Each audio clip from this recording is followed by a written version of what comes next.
Matan hadis ini adalah tentang mencintai saudara-saudara seiman. Jadi jamaah sekalian, hadirnya kita ke tempat ini barangkali bukan karena pengisinya, bukan karena materinya, tetapi apa? Kita itu suka, kita itu nyaman ketika duduk bersama dengan majelis-majelis seperti ini. فَأَمَّا الَّذِينَ آمَنُوا فَيَعْلَمُونَ أَنَّهُ الْحَقُّ مِنْ رَبِّهِمْ. Jadi penting sekali kajian tentang sirah sahabat ini. Barangkali kok sirah nabawiyah sudah sering disampaikan, tapi sirah sahabat juga tidak kalah pentingnya jemaah sekalian. Untuk apa? Kita untuk mengisahkan kepada putra-putri kita. Jangan sampai pahlawan-pahlawan ini tidak membekas dalam benak anak-anak kita, sehingga mereka memiliki idola-idola yang lain. Ya, kalau biasanya ya, kalau sudah sayang, sudah cinta gitu, apapun pasti dilakukan. Contoh, barangkali ada di antara kita yang hobi suka nonton bola, Juventus misalkan, Piala Champion jam 2 malam, bangun gak kira-kira Pak? Bangun, karena merasa suka, fans berat. Ronaldo, siapa lagi gitu ya, Juventus ya, dia akan bangun, bahkan kadang-kadang alarm pun nggak bunyi bisa bangun. Kenapa? Memorinya kuat. Nanti jam 2 bangun, sejam tidur baru jam 10 tidur lagi, bangun lagi jam 11, bangun lagi setengah 1, nggak usah tidur lah, nanti kebablasan, nunggu jam 2. Kan begitu Pak? Coba kadang kita sholat subuh, kita alarm jam berapa? Jam 4. Lewat nggak? Lewat. Ada teman murid nanya, Pak, gimana Pak biar alarm kita langsung bangun? Ente mau bangun jam berapa? Jam 4 sholat subuh, alarmnya jadi jam 2. Jam 2, 2.30, jam 3, 3.30, terus pasang terus biar berisik di rumah, nanti bangun. Saya sering bangun Pak malam, cuma ke kamar mandi. Jangan dibilang cuma ke kamar mandi. Bisa jadi kita mules jam 1 malam, pengen pipis jam setengah 3 malam, itu cara Allah membangunkan kita. Jadi jangan langsung balik lagi, back to kasur lagi gitu ya. Itu cara Allah membangunkan kita. Tadi orang suka dengan Bayern Munchen atau apapun itu, dia akan bangun, dia siapkan kopi, siapkan makanan, nonton Liga Champions sampai selesai, karena suka klub andalannya. Kalau kalah sedih, kalau menang senang. Besok ada teman cerita, wah semalam mainnya luar biasa, wasitnya tadi malam nih bela sebelah. Emang liga kampung kita liga bela sebelah gitu ya. Luar negeri wasit dikomplain pemain, begini bahasanya. Itu kan Pak ya? Apa maksudnya? Nanti dulu kita lihat layar dulu. Lari wasit ke pinggir lapangan, lihat layar. Oh, siapa yang salah? Makanya jarang di luar negeri berantem, wasit aman di sana. Kalau di kita tarkam taruhannya nyawa gitu ya. Berat sebelah, oh udah repot. Tapi luar negeri demikian. Nah itulah karena kita suka. Di antara kita ada suka penyanyi misalkan, almarhum Didi Kempot suka, sahabat Ambyar senang. Maka secara tidak langsung dia akan mencontoh siapa yang diidolakannya. Dia pakai belangkon kalau siang, suka dengan Didi Kempot. Nabi pakai imamah, kita suka dengan Nabi, kita pakai imamah. Betul nggak Pak?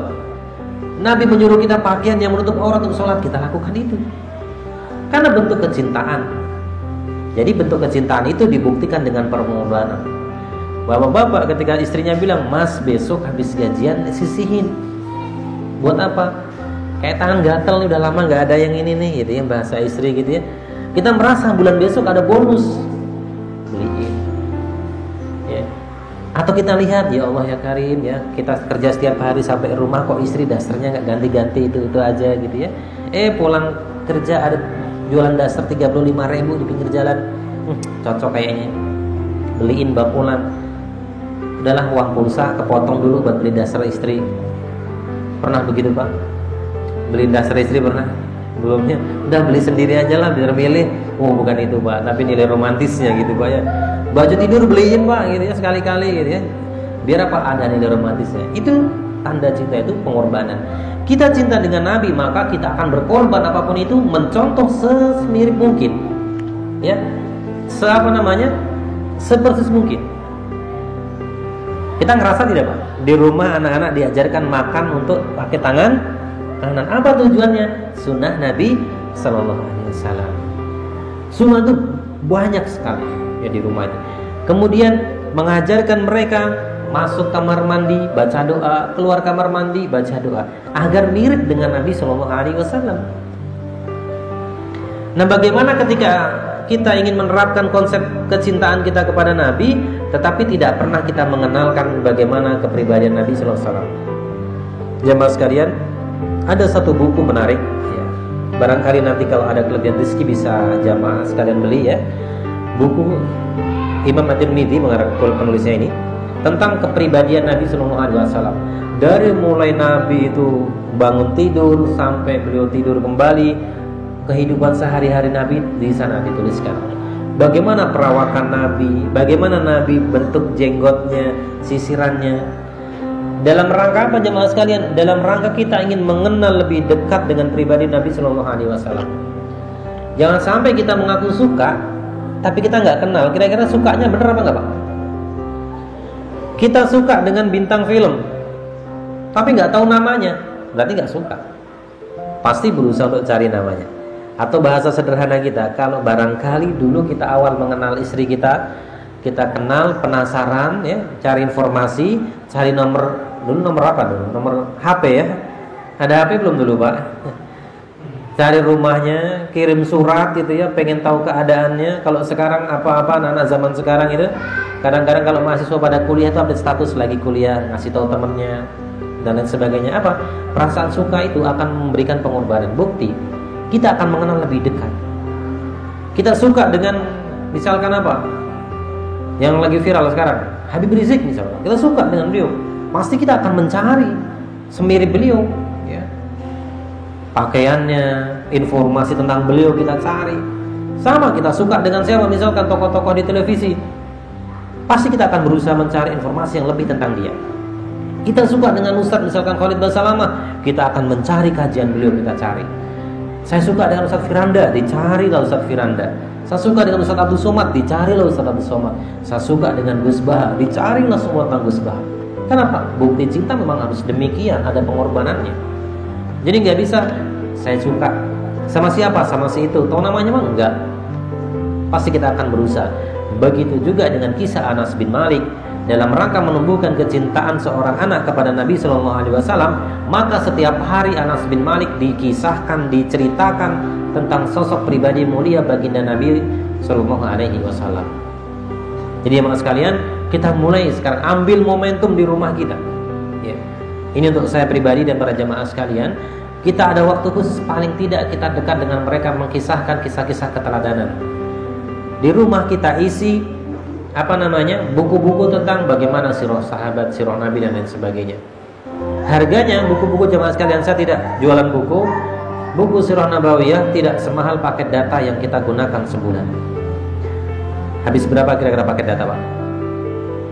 50.000? Lebih ya. Pakai wifi di rumah berapa sebulan? 300.000. Nah, gitu ya. Buku 100.000 dapat. Buku tentang sirah sahabat. Sekarang ada modifikasi versi anak-anak. Nah, kita bacakan. Di samping kita memberikan pemahaman kepada anak kita, kita juga belajar, Pak. Kita juga belajar. Oh, ternyata demikian. Oh, ternyata zaman Nabi ada loh peristiwa begini. Ya. Kemarin ada yang sempat perdebatan sengit di Facebook gitu ya. Saya suka baca tapi nggak suka nimpalin ya. Nabi itu lemah lembut. Nabi itu lemah lembut. Ketika diganggu orang, beliau tidak membalas lemah lembut. Kenapa kok kita nggak begitu? Betul, Nabi memang lemah lembut untuk konteks pribadi. Tapi ketika agama yang diganggu, apa yang terjadi? Kita lihat sejarah kaum Bani Qainuqa. Ada seorang wanita ke pasar, ketemu orang Yahudi, jilbabnya diikatkan ke salah satu mesin pemintal, mesinnya jalan, jilbabnya ketarik, punggung wanita ini kelihatan. Wanita ini kemudian lari menangis. Ada seorang pemuda muslim melihat. Apa yang terjadi jemaah sekalian? Yahudi ini dibunuh. 5 orang Yahudi, 1 dibunuh pelakunya. 4 orang gak terima, pemuda muslim 1 ini dibunuh. Sehingga terjadi pertumpahan darah. Kabar ini sampai kepada baginda Nabi Sallallahu Alaihi Wasallam. Apakah Nabi memaafkan? Oh ya sudah. Buku Said Ramadan Al-Buti menjelaskan Nabi mempersiapkan armada perang terbaiknya. Kaum Bani Qainuqa dikepung. Sampai orang Bani Qainuqa itu, ya Rasulullah, apakah engkau, ya Muhammad, apakah engkau akan mengajak perang kami yang kami tidak punya senjata? Dua pilihan, berperang atau kalian pergi dari tempat ini. Begitu tegasnya Rasulullah SAW ketika agama ini yang dihinakan. Tapi dalam konteks pribadi, pernah malaikat Jibril menawarkan apakah mau ditimpakan gunung? Nabi tidak mendoakan. Ya, Nabi mendoakan mereka belum tahu. Kemudian ketika Nabi dalam peperangan dalam dakwahnya itu dilempari kotoran onta, dilempari batu, Nabi tidak membalas, konteksnya pribadi. Tapi kalau sudah agama yang dihinakan, maka Nabi SAW berbeda perlakuannya. Jadi jemaah sekalian, hadis ini luar biasa. Ini baru biografi dari Anas bin Malik. Kemudian matan hadis ini adalah tentang mencintai saudara-saudara seiman.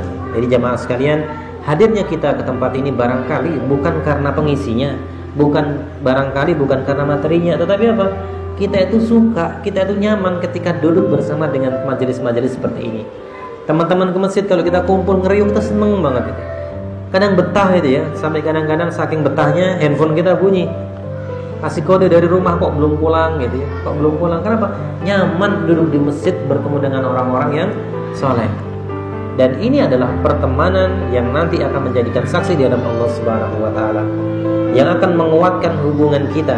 Dan nanti barangkali di antara jamaah sekalian ada yang duluan ke surga, kita dipanggillah teman-teman terdekatnya. Sejadi nanti bapak duluan itu ya. Ingat teman-teman, dulu di masjid temanku ini, maka dipanggillah. Sehingga bersatunya dua hati ini menjadi sesuatu yang sangat disunahkan Nabi Shallallahu Alaihi Wasallam. Mencari teman dekat dalam ketaatan kita kepada Allah Subhanahu Wa Taala. Kita tidak bisa taat sendirian. Kita tidak bisa menuju Allah Subhanahu Wa Taala hanya sendiri, tidak. Tapi kita membutuhkan saudara-saudara kita. Barangkali kita hari ini memiliki fasilitas rumah, pekerjaan nyaman dan lain sebagainya. Bisa jadi bukan karena kita, tapi doa dari saudara-saudara kita. ثم يميتكم ثم يحييكم ثم إليه ترجعون